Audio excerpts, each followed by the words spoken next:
The following tape is a recording made by George Champion in which he relates his experience as a pilot on the last rotary snowplow that ever went through Alpine Tunnel on the old narrow gauge Denver, South Park, and Pacific. The trip required 5 days starting December 31st, 1909 and ending January 4, 1910. This recording was made in Denver, Colorado by Mac Poor on April 21st, 1958.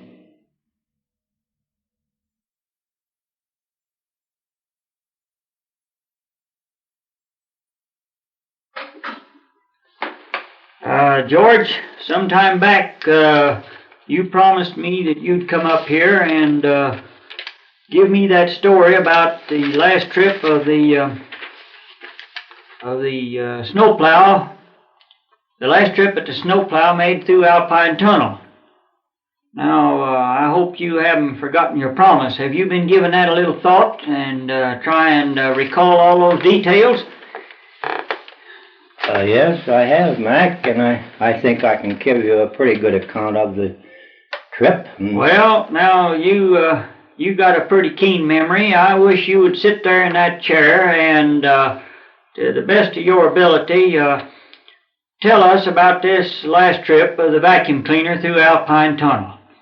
Now, the tape's all yours, George. I'm going to sit here and listen. I might break in once in a while to ask a question or something. Go ahead, Jordan. Tell us the story. Well, Mac, you have asked me several times to give you an account of this last trip of the snowplow through Alpine Tunnel on the old South Park narrow gauge. And as near as I can remember, this is about the way it took place. It was in December 1909, a pretty tough winter for railroading. Lots of snow and wind on both Boreas and Alpine passes, as well as other sections of the road, and were repeatedly being blocked with snow, and the operation of trains was a difficult problem.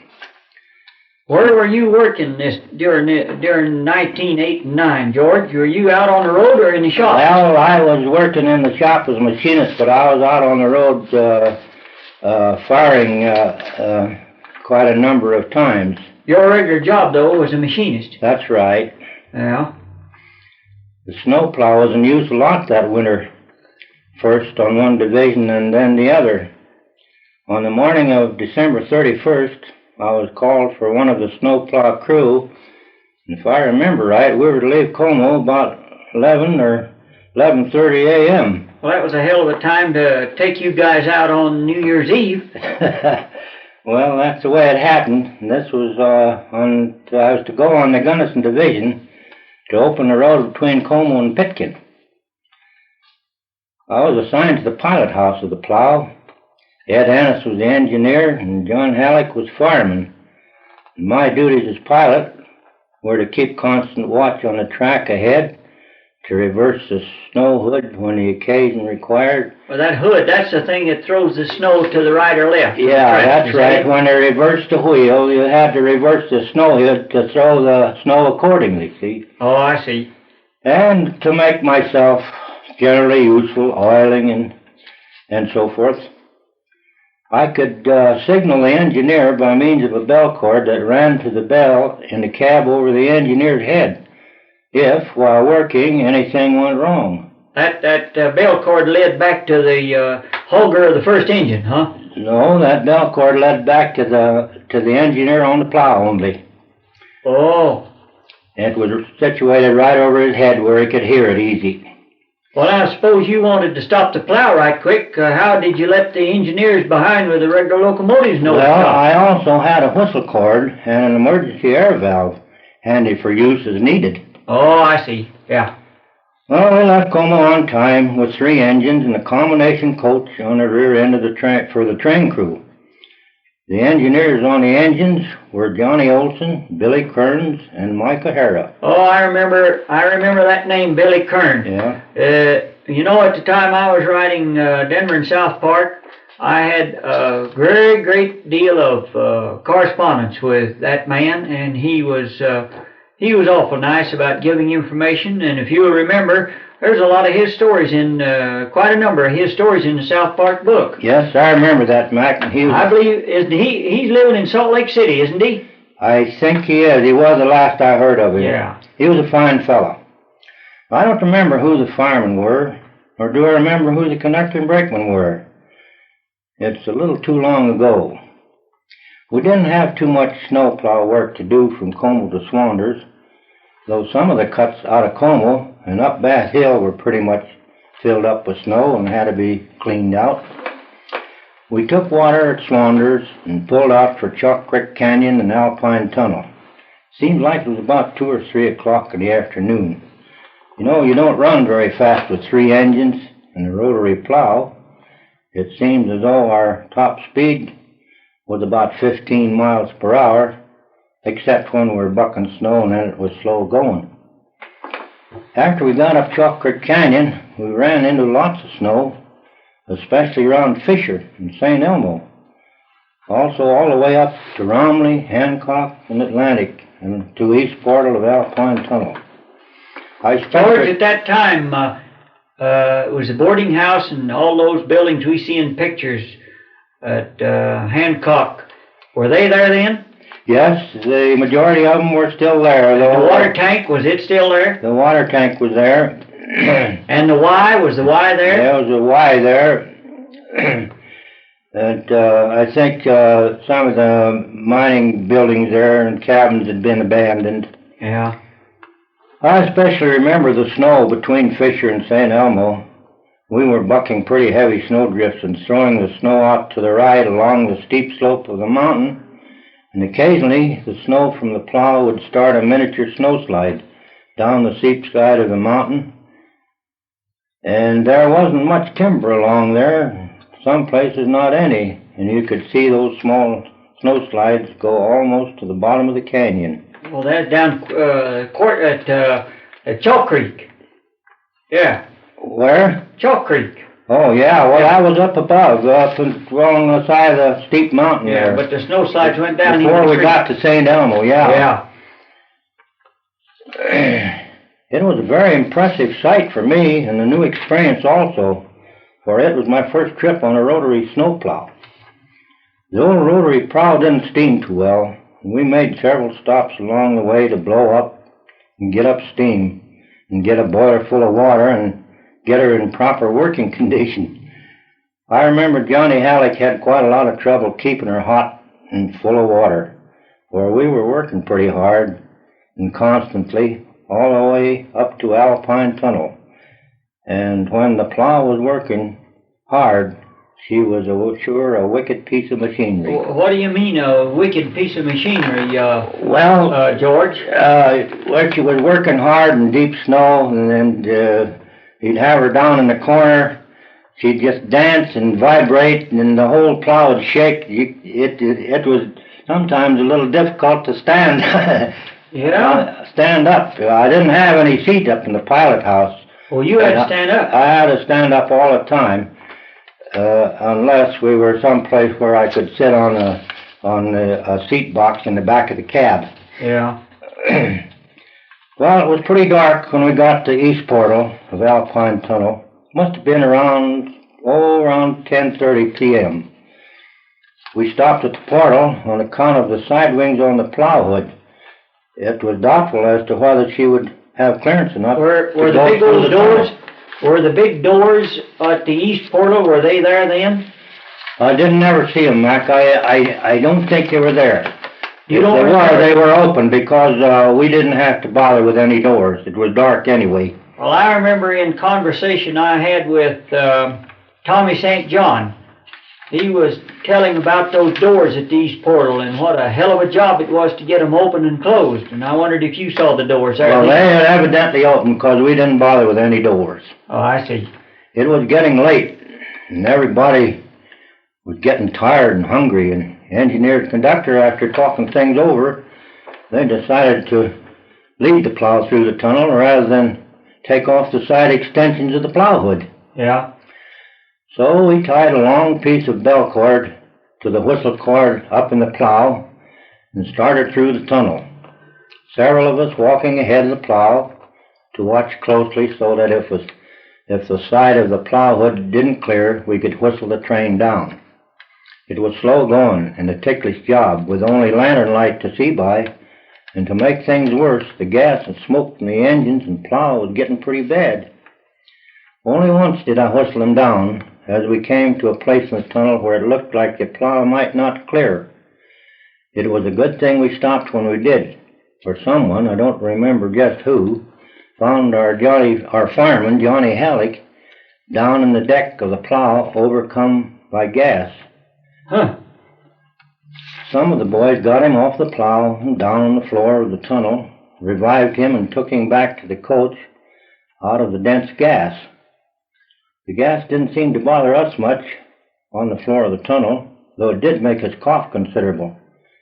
We finally got a whistle signal from the rear engine to go ahead, so we finished leading the plow on through the tunnel, and all climbed aboard and drifted down to Alpine Station, where we tied up for the night and something to eat.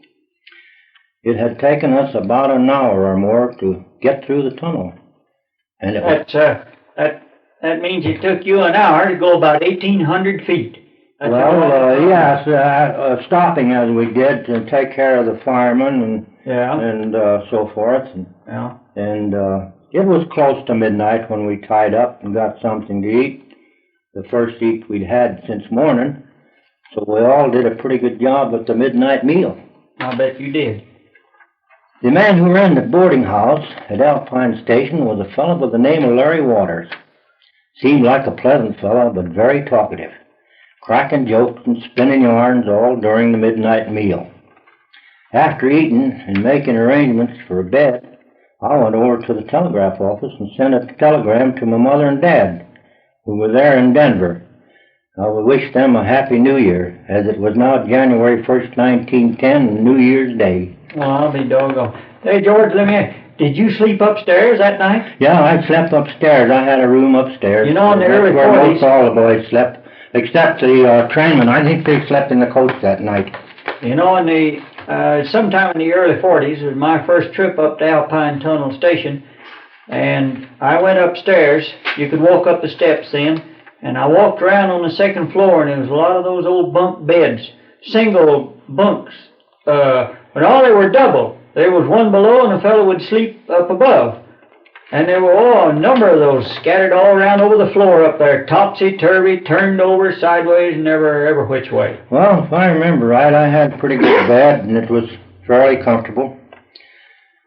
I sure would like to have that old telegram today, but it seems that Mother destroyed it several years ago, and I was unable to get a hold of it. I don't remember what time it was when we left Alpine Station next morning for Pitkin. It was not very early, for by the time the engines and plow took water and we looked things over, it must have been late in the morning, close to noon, I believe. And from Alpine to Pitkin was rather a slow trip. We bucked out the cut and some small slides below the Palisades, along by Sherrod and Woodstock, took water at Woodstock Tank, and I think it was between about 5 and 6 o'clock in the evening when we finally tied up at Pitkin. The snow was deep in and around Pitkin, though it didn't seem to be drifted there, and the railroad tracks and switches were in fairly good shape. The section men had the Y switches and connecting tracks pretty well shoveled out, so we had no difficulty in turning the plow and engines and spotting them on the side track by the coal bins to be made ready for a return trip. The engines and plow were taken care of by a night watchman, and the crews were relieved, so we all made our way over to the main part of town for accommodations.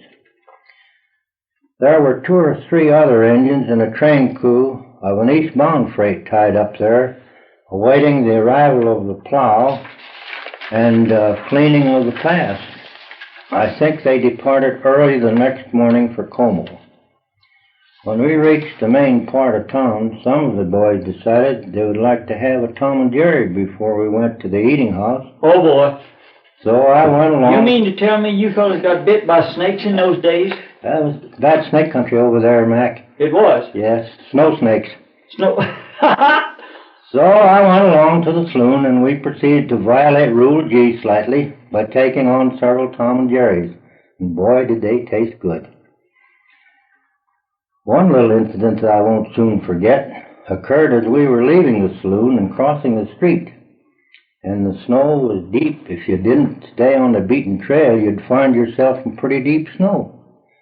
When we were about halfway across the street, we found one of the firemen of the eastbound freight who had taken on too many Tom and Jerry's, and he'd wandered off the trail and was down in the deep snow. Well, what about the snow snakes then? Perhaps I better not mention this boy's name, though I knew him well. Anyway, we got him up on his feet and on the trail and helped him to the boarding house and to bed. The boarding house was run by a widow woman by the name of Mrs. Ramey, and we all called her Mother.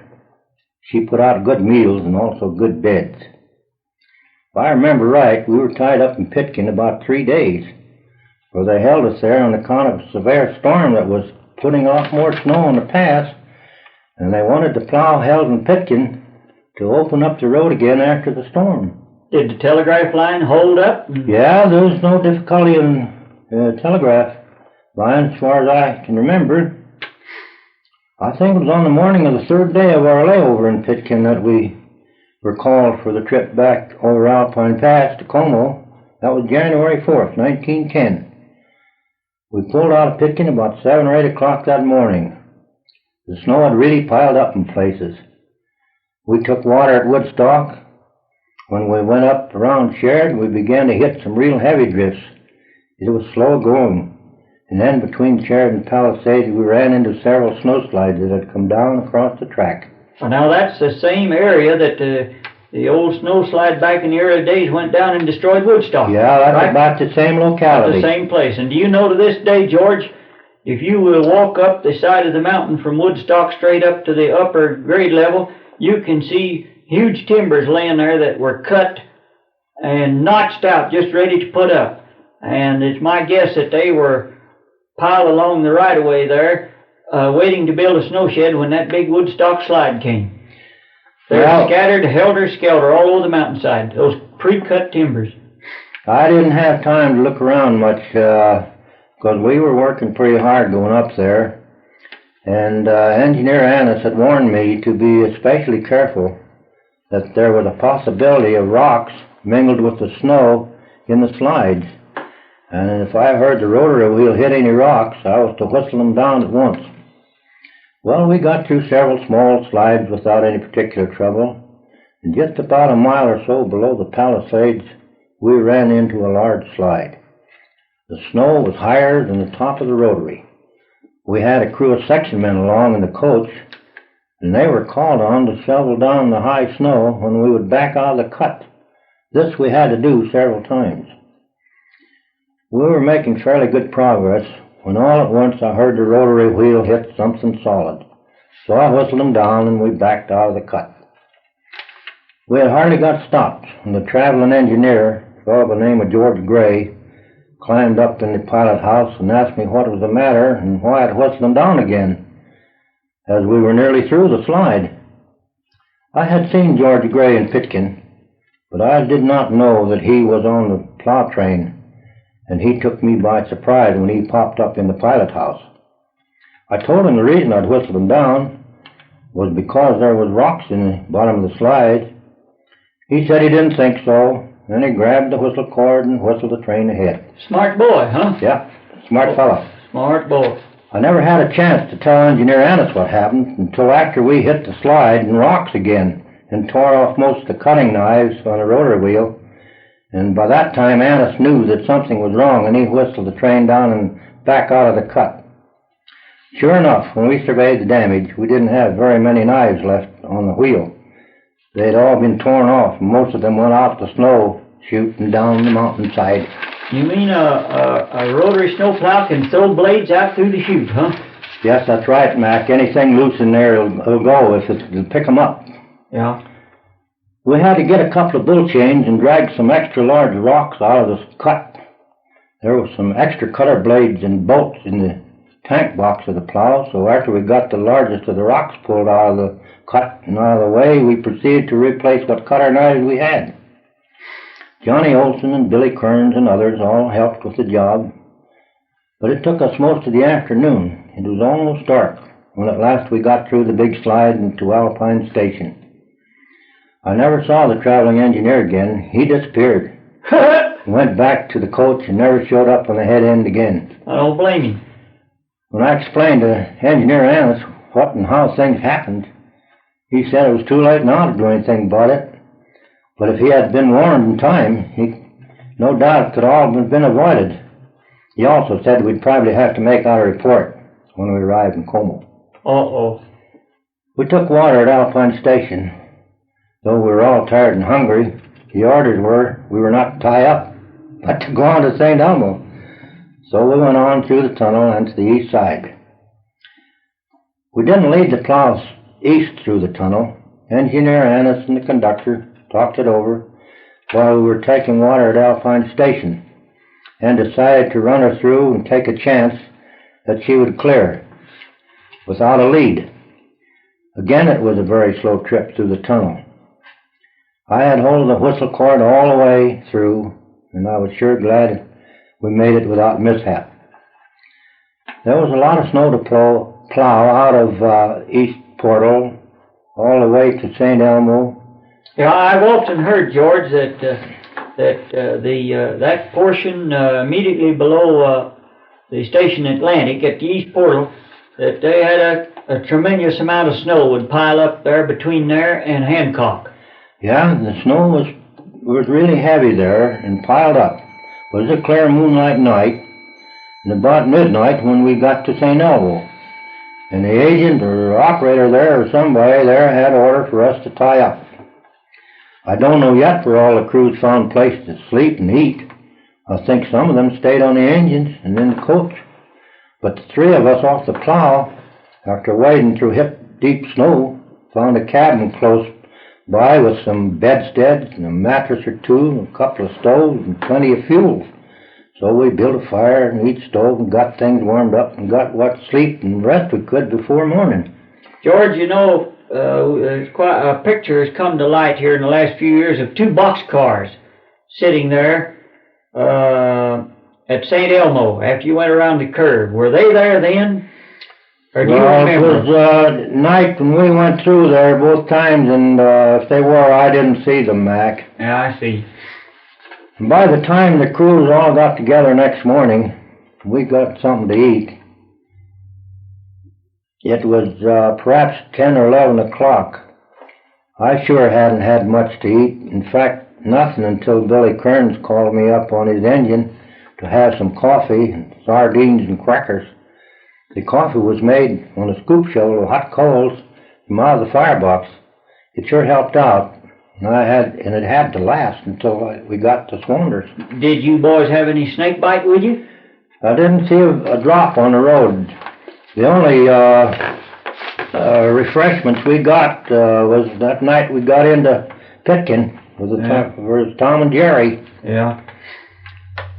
Lots of snow on the cuts and in the cuts and along the right-of-way all the way from St. Elmo nearly to Mount Princeton. It was easy going from Mount Princeton to Swanders across the Arkansas Valley. At Swanders we took cold water and had a good feed at the section house.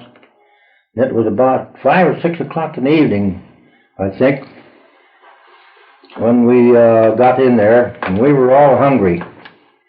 From Swanders to Bath was good going, just a little amount of snow in the cuts, and about the same from the top of Bath down into St. Park. Though after leaving the top of Bath, we ran into some of the cuts that were pretty well filled with deep snow, and it was rather slow going there.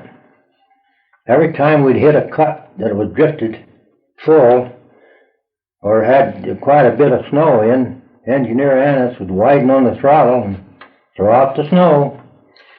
We didn't stop at Platte River Tank for water, and were just running along perhaps 8 or 10 miles an hour. With the snow and engine smoke blowing down over the track, it made visibility very poor. In fact, you could scarcely see the track or anything ahead. After leaving Platte River Tank, about a mile, there's a rather long, deep cut. And I guess Engineer Annis figured it was about like the other cuts we had plowed through. And I'm sure he couldn't see any more than I could from the pilot house, where there was no headlight on the plow. So, when he felt the plow slow down slightly, he widened on the throttle. But in this cut, it wasn't snow so much, but a herd of cattle that had taken shelter from the wind and snow. Annis finally saw some of the cattle at the front end of the plow and whistled the train down.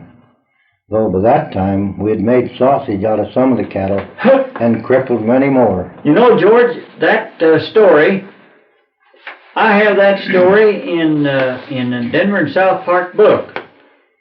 But I didn't have all the details, and I didn't know that you were the pilot on that plow. Yeah. I wish now that I had known that so we could have had your name in the book. I remember reading that, but it never said anything about making sausage. We only made sausage out of about, and crippled, I think all told about 20. Well, the way I heard it, they said they scattered beefsteaks all over that end of South Park, or something to that effect. Some of the crippled cattle were scattered along the right-of-way, and Annis told Johnny Hellick to take the coal pick and see if he could finish off some of the cripples. But Johnny didn't stay down on the ground very long among the cattle, for one of the animals took after Johnny and ran him back up on the plow. Well, we finally got underway again, reached Como about 10:30 or 11 o'clock that night. Back home, a bath, and to bed. Next day I went down to the roundhouse. Plow was in the shop for repairs. The front of the rotary was sure a mess. Broken and bent blades and bolts, the wheel filled with hide, legs, entrails, and various other parts of chopped up beef, all of which made it somewhat unpleasant for the machinists making repairs. I'll bet.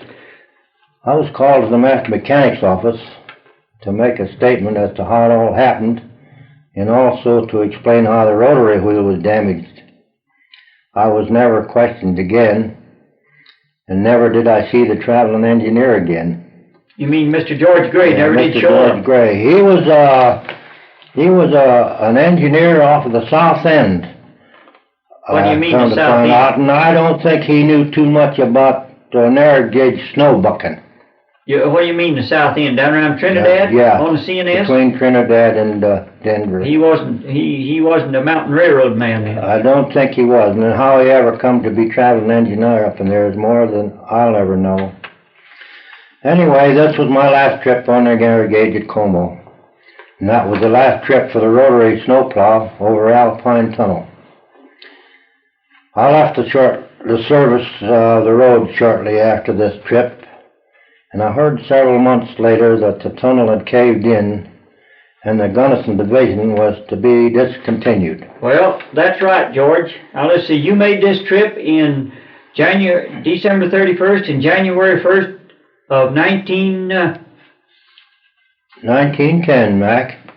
January 1st, 1910. Well, now on October 10th, 1910, that was when the tunnel caved in. Well, I didn't know exactly when it was. And the CNS officials didn't waste any time.